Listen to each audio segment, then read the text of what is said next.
Alright, what's up guys? This is a review for the Strikepack FPS Dominator for Apex Legends only.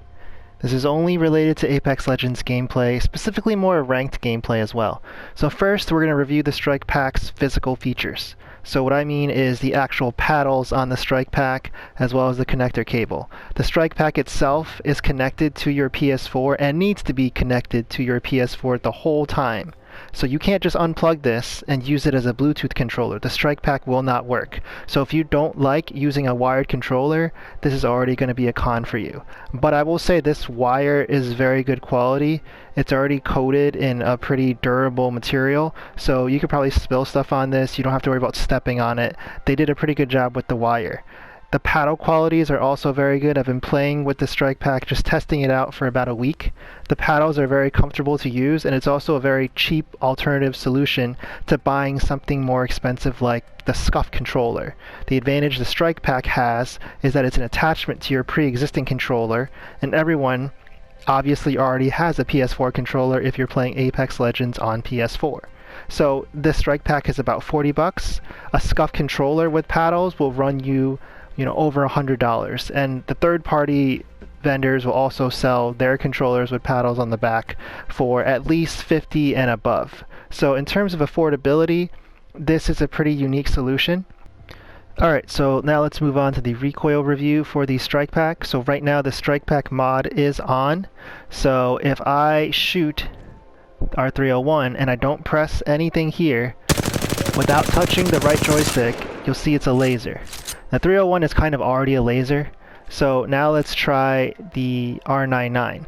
Now I just loaded the R99 mod profile, so again I won't touch the right joystick. Again, that is a laser.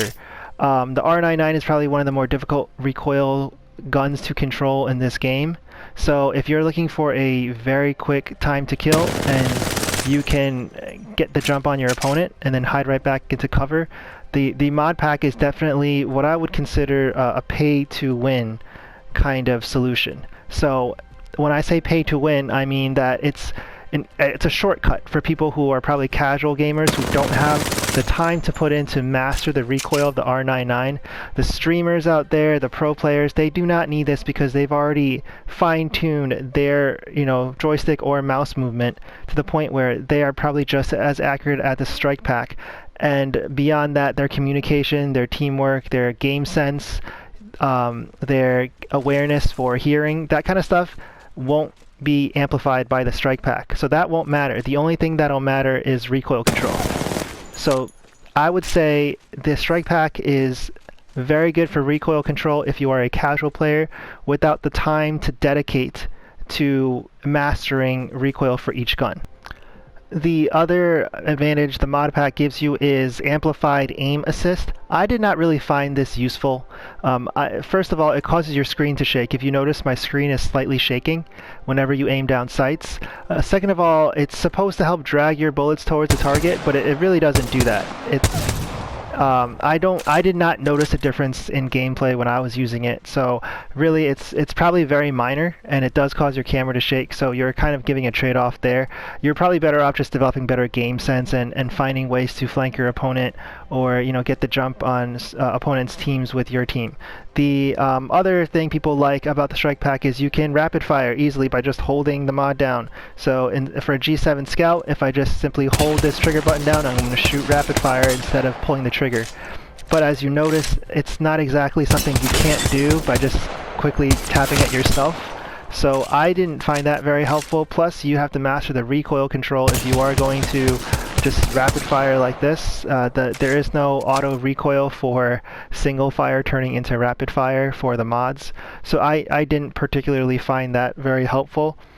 And lastly, there is technically a mod out there for XP generation. So I won't show that in detail. I'll probably do another video, but it basically is a mod where you can turn on your PS4, start a game, walk away from your controller, and the mod will basically just start going into games for you, start punching, start doing things to prevent the game from kicking you out of the server.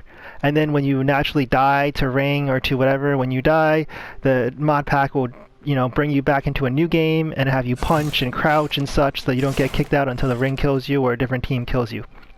That is, I guess, an easy way to level up your character, but it's also going to be very frustrating if you're paired with teammates who want to win. Now, obviously, no one would do this for ranked because you're going to lose ranked points. But for pubs, it's also annoying if people are just trying to have a good time and you're sitting there trying to use your mod pack to generate XP. So if you are going to do that, maybe find friends who are also using the mod pack XP generator, and you guys can just crouch and gain XP together. It doesn't really matter. I didn't find that particularly useful because I don't really care too much about leveling up quick. And lastly, I would say this is a good product for those who are casual gamers who don't have the time investment to master the recoil of every gun. Now, at the very least, if you play Apex a lot, I think you can master the 301 pretty easily. That's single fire 301, so you can try to master the R301 pretty easily. It's not the hardest gun, but to master every gun, including new guns that come out, that's going to be a challenge. On the flip side, some of the guns that are very meta right now, like the Hemlock, the Mastiff, those don't really require recoil. So this strike pack isn't going to do that much for you. But like I said, there is going to be a slight benefit. This is really going to benefit players who are probably, bronze to low-level gold, who maybe can really benefit in ranked play from aim improvement. But they will need to develop more game sense if they're going to move on to platinum. I think high-level diamond to masters players just will not need the strike pack. It's going to be a waste of money, and it's actually going to confuse them more because you need to change strike pack profiles in order to have the recoil pattern output what you want for that gun. So if I have a R99 recoil pattern, it's not going to work for the 301. Even though the strike pack is on, right? So you need the right recoil pattern, and that's going to confuse people, and you just won't have enough time to switch. You might as well master all the recoil if you're a streamer. That's about it for my review. Like I said, it is useful for the casual gamer. I do like the paddles. That's not considered modding or hacking in any way whatsoever, and it's a very affordable solution. They also have another controller attachment that has 4 paddles. So if you're interested in either one, I'm going to link the product in the description below. If you're in the US, Amazon's probably the easiest, quickest way to buy it.